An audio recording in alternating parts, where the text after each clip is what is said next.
Eva, please tell us your vision and how this beautiful place came about. So thank you so much for having me here. This all started, Sonia, about 13 years ago when I was diagnosed with breast cancer. I was in my early 40s. I just had my third child. And I was a physician, so you would think I was really prepared to take on a diagnosis like this. And I had just helped a friend to go through breast cancer. But if I tell you, I was so overwhelmed with all my doctor's visits and keeping track of what this doctor said and what that doctor said, carrying around basically a suitcase full of my information that every doctor kind of gave me.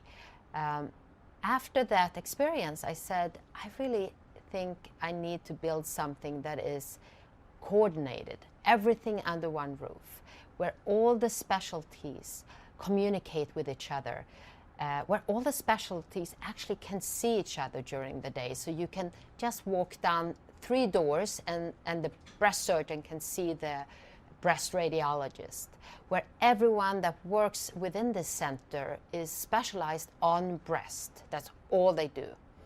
And then I also saw this vision that I wanted the integrative part of medicine to be part of the center. So excellent medical care, the best doctors, the latest technology, but also how do we take care of the whole person? How do we get a great nutritionist involved? How do we get yoga to be part of the program? How do we have a masseuse that can walk through the center and calm patients down while they're having a biopsy or while they're having chemo? How do we have a psychologist always here for our patients? You know, that's such a big need when you have breast cancer, just to be able to talk to someone about so many issues. I was able to also get a psychiatrist to work here. Really important. Sometimes you need treatment just for that period when you're being diagnosed and when you're going through the treatment process. So that the vision came out of the fact that I was a patient.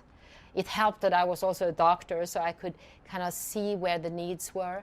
And my husband and I felt that being philanthropists, this was something we wanted to invest in. This has been a labor of love.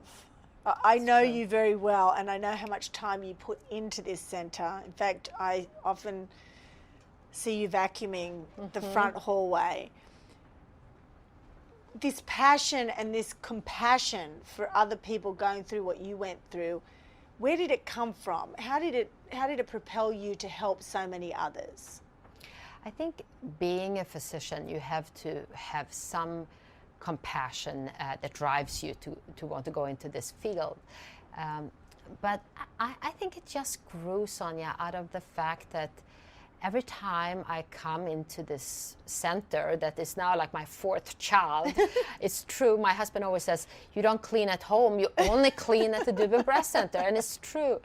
I get so much back from my patients here, or the patients coming up to me, thanking me, hugging me, we both cry, that this is a gift that I was given somehow, that I am able to give back. And I can't imagine something more meaningful for me to do. It's really been, I was lucky that I ended up being able to do this.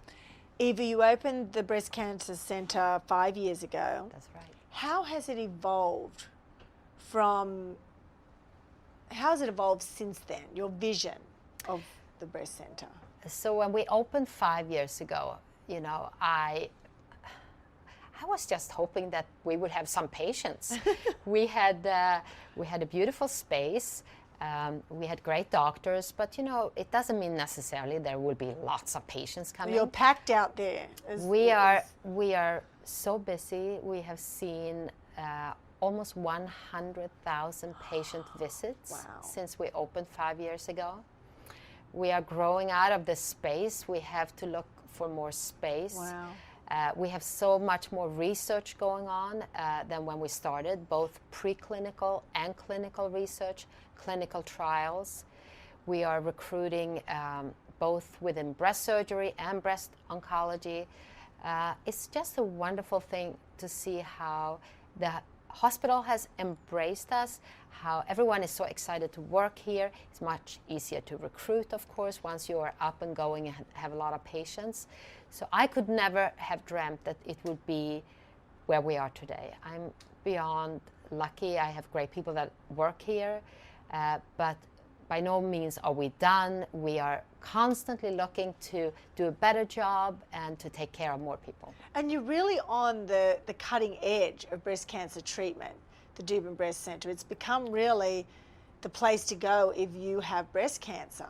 It's very true. We actually offer several things that we might be the only one, or at least we are one of a few centers to offer. What would an example of that be? For example, we have something called a seed localization, which means that instead of using a needle when you have surgery, you put a little seed in, and it's much easier for the patient because it can be done the day before. In order to do that, you have to be in a major setting of a hospital because it involves nuclear medicine. Mm-hmm. We have only 3D mammography now. We do it on every mammography that we do. It has shown to have less callback. Mm-hmm. It has shown to pick up more cancer. And it has shown us not to go after cancers,